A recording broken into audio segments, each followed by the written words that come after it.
How to delete ChatGPT account permanently. So to delete your ChatGPT account, you would have to contact the support team. The email of the support team for ChatGPT is deletion@openai.com. So open up your Gmail and click on your email account. Then on the bottom right corner of your screen, click on Compose. Once the Compose email screen shows up, the first thing you need to do is to input the email of the support team. So again, deletion@openai.com. Then on the subject space, you need to type in account deletion request. Now in the body, you can put any reasoning. You can put any reasoning behind the request, but include the request, please delete my account.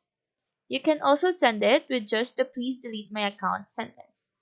Then hit send. After that, all you need to do now is to wait for them to get back to you or wait for your ChatGPT account to be deleted. So that is how to delete ChatGPT account permanently.